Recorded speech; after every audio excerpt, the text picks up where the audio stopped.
आज हम BSc part second के फिज़िक्स के पहले पेपर थर्मोडायनेमिक्स की पहली इकाई को कंटिन्यू करेंगे। जैसा हमने पहले लेक्चर में पढ़ा ऊर्जा के समविभाजन के सिद्धांत, उसके ही कुछ एप्लीकेशन हम यहाँ डिस्कस करेंगे। उस ऊर्जा के समविभाजन के सिद्धांत के कुछ अनुप्रयोग।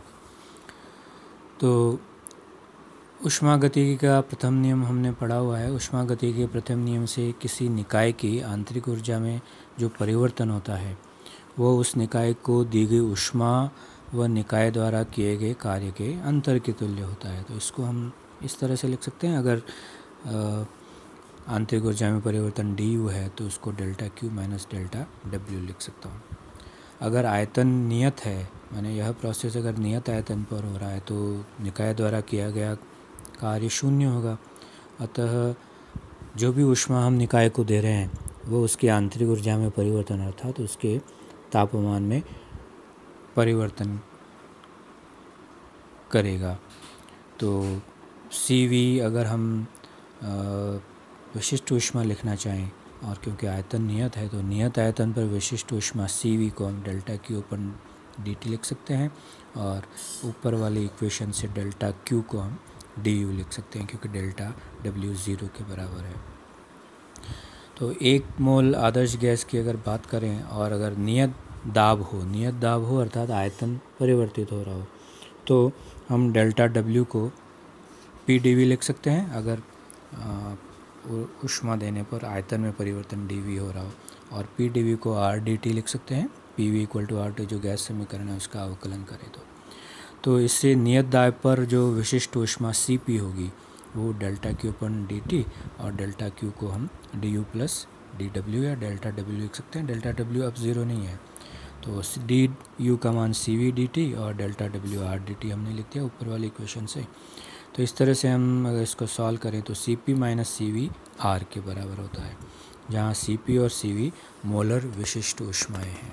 इस तरह से स्थिर दाब और स्थिर आयतन पर विशिष्ट ऊष्माओं का अंतर R यानी गैस नियतांक के बराबर होता है।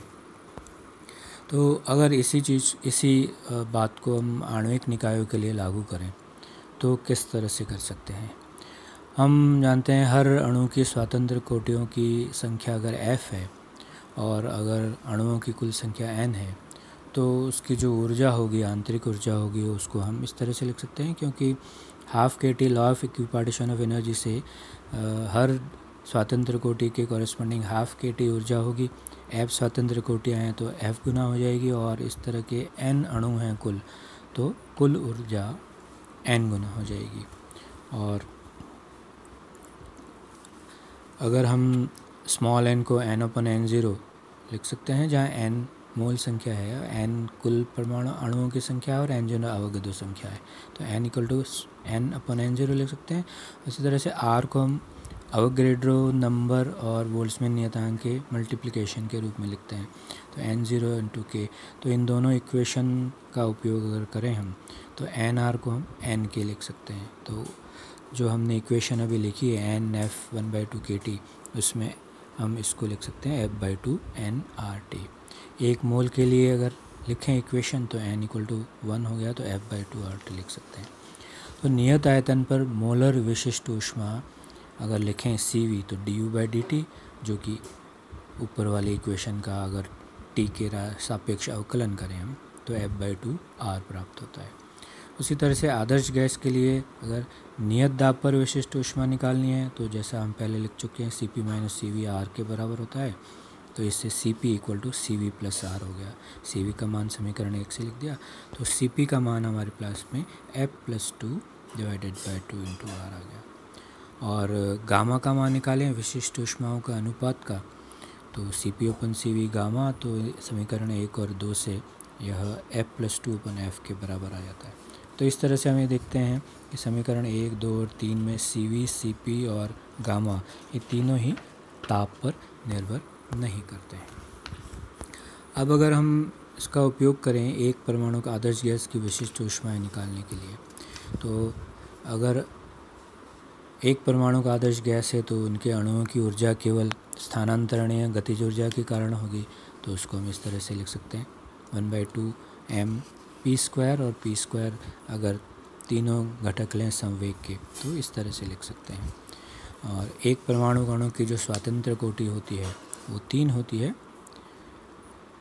इसलिए ऊपर वाली इक्वेशन में हमने, क्योंकि जो कण की गति है वो x डायरेक्शन में भी हो सकती है, y डायरेक्शन में भी हो सकती है, z डायरेक्शन में भी है, तो स्वातंत्र कोटि 3 होगी, तो f की वैल्यू 3।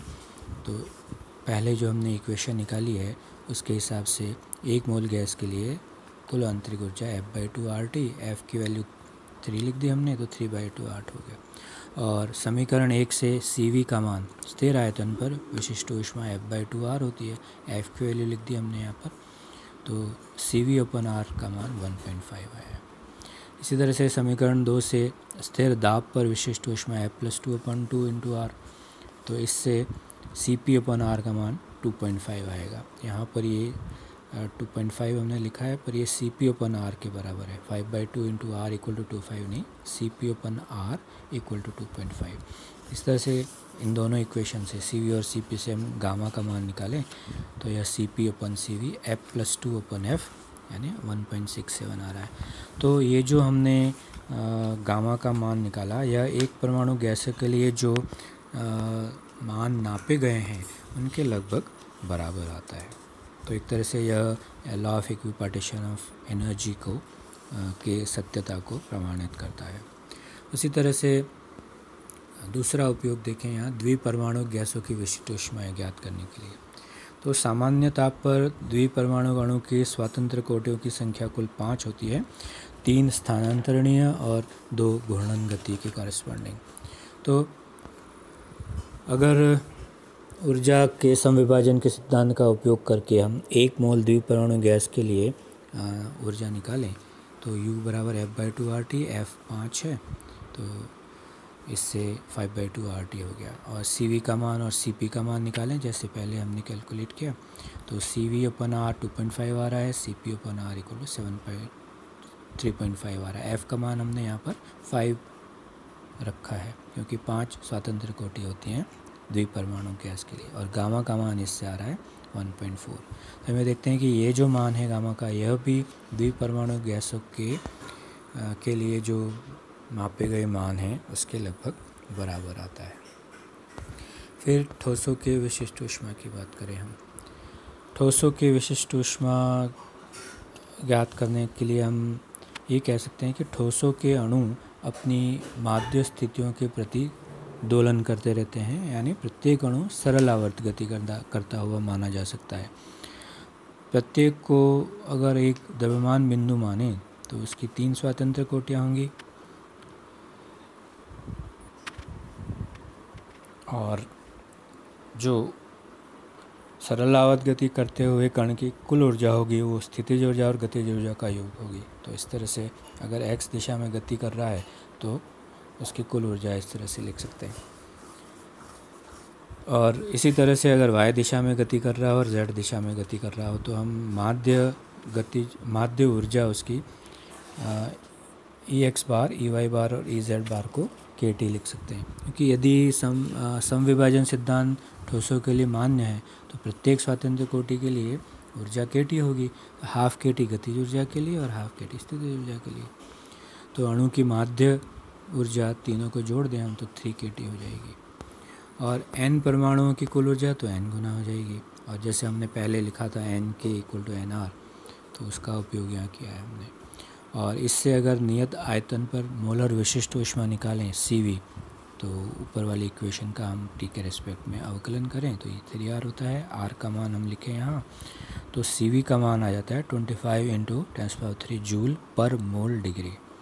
तो यह जो स्थिर आयतन पर विशिष्ट ऊष्मा का मान है, यह कम उन तापों पर जो कि बहुत कम नहीं है, यह जो मापित परिणाम हैं उनके मानों से मेल खाता है।